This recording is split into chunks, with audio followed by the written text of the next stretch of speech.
Vítejte u druhého dílu podcastu Human Performance. Dnes je tady opravdu speciální host, je to Kurtem Hesterem, s kterým jsem se potkal na mé stáži na Houstonu univerzity u amerického fotbalu, kde je šéf kondičák.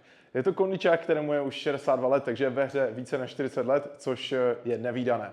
Je to opravdu legenda, napsal například taky knihu a je světově známý, protože je opravdu už v téhle hře dost dlouho na to, aby věděl, co funguje a co nefunguje. V tomto krátkém rozhovoru jsme se bavili o tréninku, o nějakých speciálních metodách, které využívá, ale bavili jsme se i o tom, co je důležité při práci s mládeží nebo se sportovci obecně. Bavili jsme se o tom, jaké jsou rozdíly například v tréninku amerických fotbalistů a normálních fotbalistů, těch evropských, a zabrousili jsme i do nějakých dalších témat. Já věřím, že ten krátký rozhovor vás bude bavit a je taky speciální tím, že Kurt momentálně bojuje s rakovinou a tímhle bych ho chtěl taky podpořit a poslat mu na dálku sílu, protože je to opravdu velký bojovník, jak sám říká. Tu rakovinu už vzal do triple overtime, do trojitého prodloužení, protože doktoři mu opravdu předpovídali, že by už tady neměl být, ale když se podíváte na jeho sociální sítě například, tak on furt cvičí, dřepuje, dělá všechno pro to, aby rakovinu opravdu porazil. Takže je to bojovník, je unbreakable a tímhletím rozhovorem bych mu chtěl vyjádřit podporu a poslat mu sílu. Kurt, thank you for finding time for me. So I have like this general questions for the coaches I will meet here in the United States. And one of the first questions is like, why did you start coaching? I've been training since 12, and as I got older, it was like I kept meeting one great coach after another, whether it was a speed coach or a lifting coach, and I just kept progressing until college. I met one of the best speed coaches in the country.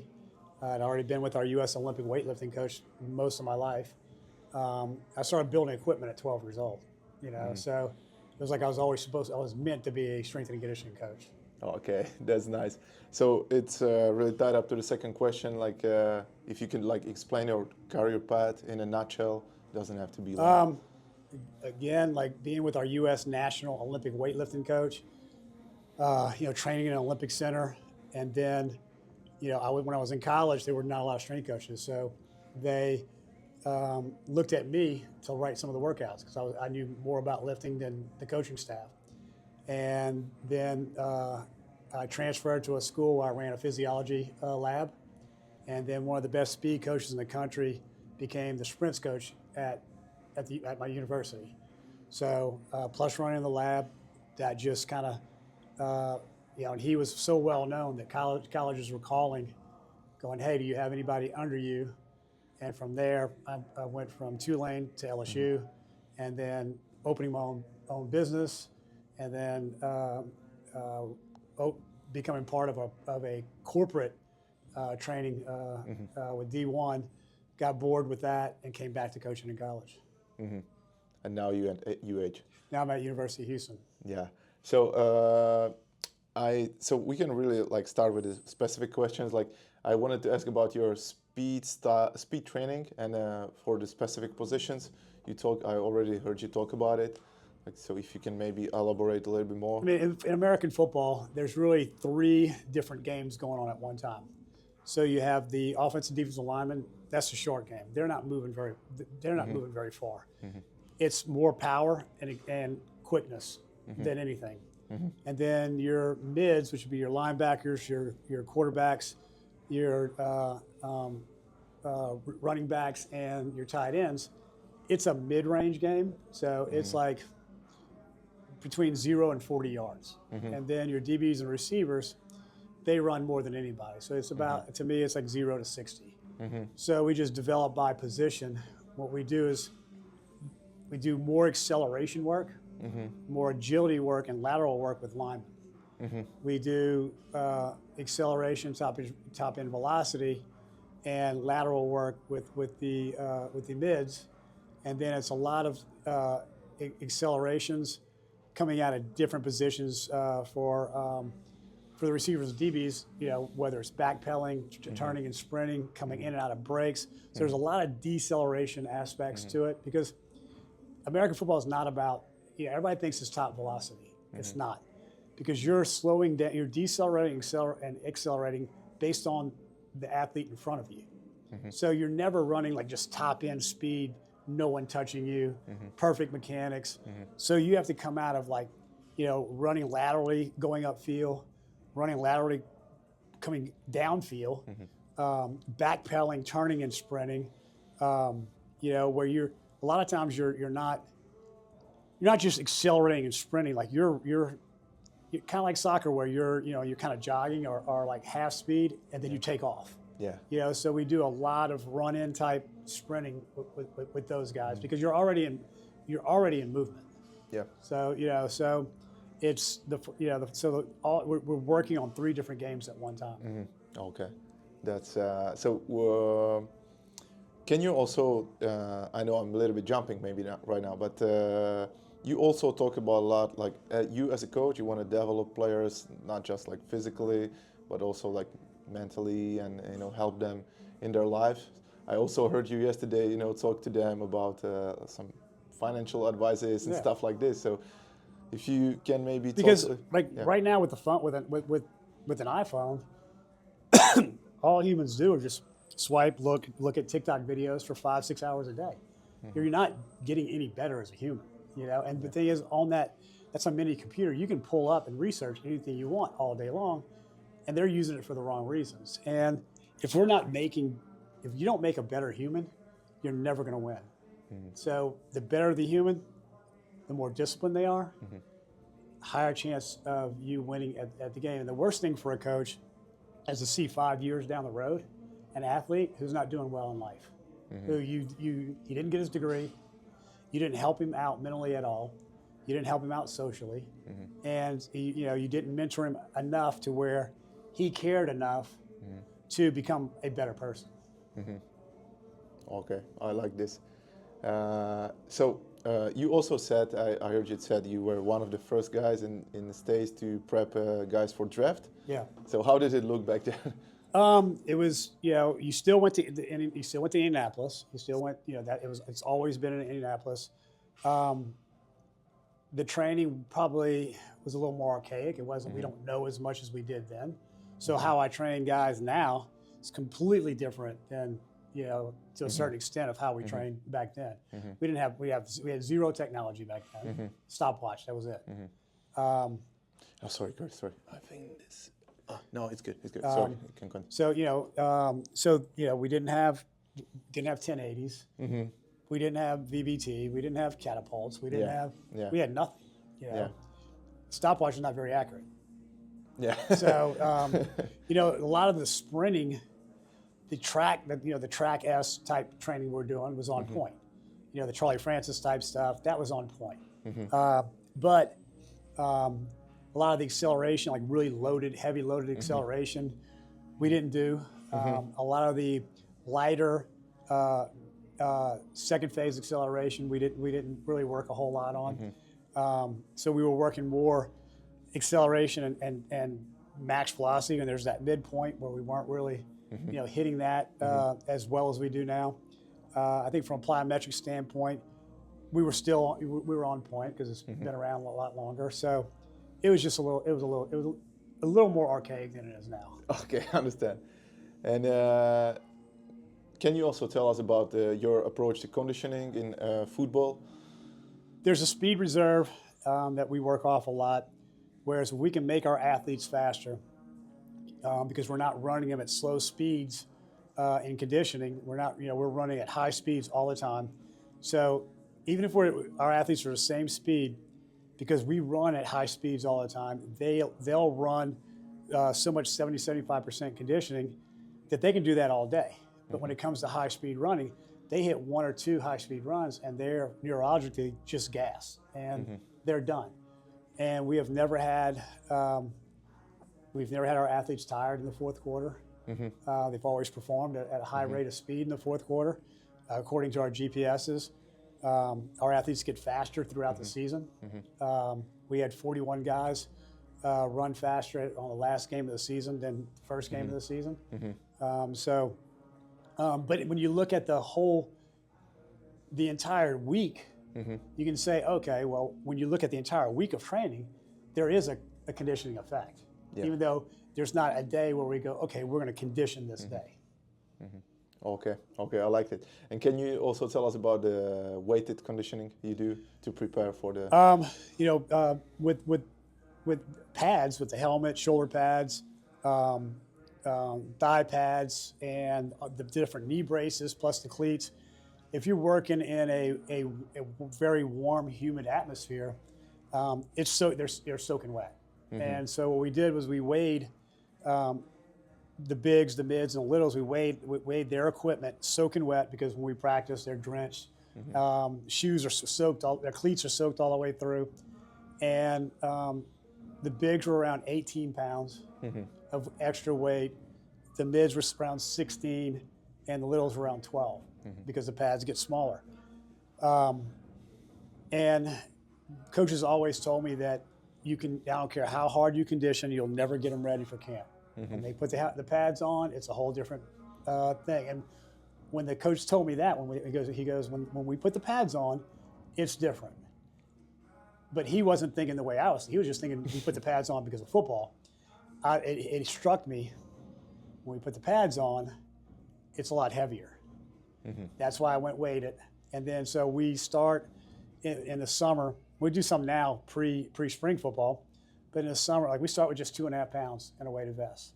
And then we start building them up to that load that they're going to be soaking wet. And we put the load on certain different days. So we just don't do it. We'll do it on a sprint day. We'll do it on an agility day. We'll do it on a low intensity conditioning day. We'll do, so they get used to the load. And then when they get to camp, put on that uniform, they're fine. They're fine. That doesn't bother them at all. Like it. I like it. Coach, would you tell us what is the areas you feel really comfortable with, as your expertise?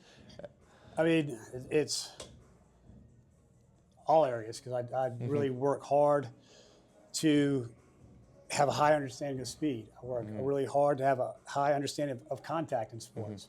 Work really hard to understand vision and cognition in sports. Really hard on martial arts, especially with offensive defensive linemen. The strength training has always been second nature because I've done it for so long. If you can't get an athlete with the genetics our guys have and the age they are strong, you're a terrible strength coach because you can pretty much just throw out any rep scheme and they get better. So Dan John, who was, who Dan John is? He had this one quote in a book that I read and it just made real sense to me. He said, any system will give you an adaptation in 6 weeks. And then after that it drops. So that's why I like 4 6-week blocks. I don't like to go any longer than that. I like to move on and go and to get further adaptations and change it. But I don't like 8 or 12. A lot of coaches get mad. Oh, we don't have any time anymore, and they get scared. It's like I can get a team ready in 4 weeks. You just got to know what you're doing. So you also said that you need intensity in the training to elicit adaptation. And you said you've seen some in sports, professional sports. You've seen some where they don't really do much intensity. Where in Europe where they have physios, which I guess that'd be the counterpart to being American strength and conditioning, and the intensity is so low that all they're doing is getting tired, but they're not having any kind of adaptation. So it's like why even do the training session because you're not getting anything out of it. And to me, it's almost watching Manchester United, some of these major teams in Europe train, and it's like a joke to me. And they wonder why they have the injuries they have, and because they don't do enough to even elicit a response.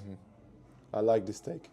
And Coach, do you have some advice for like young and up and coming coaches? Be willing to sacrifice a ton in your life, because we work, and we probably worked. This year, I probably worked 350 days out of 365. Oh my. We work 12 to 14 hours a day. You sacrifice your family, you sacrifice your just anything outside, your personal life, anything that you love to do, you can throw it away because you're never going to have time. The higher up you get, the more time consuming and the more maniacal head coaches are to win. And they, you are to a head, in a head coach's eyes, no matter what time of day, what time of night, you better answer that phone. And so you can get that call 11 o'clock at night, 1 o'clock in the morning, it doesn't matter. On your days off, you better answer your phone. It takes, it's just, there's a high cost, especially in American college athletics and professional athletics, on the toll it takes on your life. I like this straight answer. And so how does your day look like right now? Get up at 4, try to come in and do whatever rehab I have to do on my own body. Then work with a couple of athletes to get them ready for practice. Then, today we'll go to practice for an hour and a half. Then I'll go eat lunch for like 20 minutes, then go back out, work with our guys getting ready for the NFL draft. Then, like yesterday, I had 3 meetings we were building a new facility with equipment companies, flooring companies, and then you get staff meetings after that. So it's just you never stop the entire day. Never stop, yeah. And your in-season microcycle, the training week, how does it look like for you? Right now in spring football, we'll go to we'll train Monday, Wednesday, and Friday, and then we'll practice Tuesday, Thursday, Saturday. Saturday being the heavy, more scrimmage type day. So our first day will be a heavy lower body day on Monday. Then Wednesday be heavy upper, and then we'll do some real explosive, it'd be all plyometrics and lighter Olympic lifts, just trying to generate as much speed and power as we can to kind of elicit that for the next day so they're not fatigued and them not being fatigued. Okay. And what are the pros of working in a team setting for you? You get addicted to being around the team, around the athletes. And when you're not around it, when you don't have a team, when you've been on a team your whole life, like I've been playing sports since I was 5. So I've been on a team my entire life. And then in coaching, still on a team, even as a graduate assistant or an intern, still part of a team. And then as an assistant, part of a team, head guy, part of a team. So not being like, I can't fathom going to work where you're just a normal job, but you're not really part of a team. Yes. Because it's a lot. That's what NFL guys, that's what they fiend for when they retire, is they're not around, they're not around their brothers anymore. And so you just get, when you're around an 18 or 19-year-old male every day, you have an 18 or 19-year-old mentality, because that's how you're talking like they talk. And so no matter how times change, you just change with them. That's nice. So I agree with that. It's addictive, and the rush, the adrenaline you get from the process and the games. I love it too. Just wrap it up now, Kurt. Sorry, I know we don't have a lot of time. So one final question about you as you are 62 right now. And so this is something you rarely see in Europe or especially in the part of the Europe I'm coming from. I mean, most guys in America burn out around 45. So 45 is when they're like, I'm done with this. Done, because it takes such a toll on you. I had, what I did was, I was coaching in college. When my kids were younger, I opened my own facility. So basically, from most of their educational years, I was home a lot. And so once my youngest got to around ninth grade, I said, I'm going back to college. So, and he loved being around football. So, going into high school, he was around Louisiana Tech football players all the time. You know, he'd come to, you know, he'd get on a flight with us to games, and so it was awesome for him. And my daughters were already in college, so that afforded me that point in time on my facility to get to really not get divorced and lose my family. Yeah. Because it will take its toll on you. Yeah. So and then just I don't see myself ever retiring, because it's what I get up to go do, you know. Yeah. And I want to be the oldest American college football strength coach ever, where I'm actually still out there coaching, like on the field, running, you know, on the floor, not sitting in an office. Yes. And that's kind of my goal. So my goal, there's only a couple of guys that are like late 50s, early 60s right now. I think 3, and I can see them retiring soon. Okay. You know, and I'm not. Yeah, you don't look like 62. They're gonna have to force me out. They're gonna have to say, we don't want you anymore. Yeah. Okay. That's great, Kurt. So thank you for your short interview. I'm glad you came over. Yeah, me too. Yeah. Thanks. Yeah.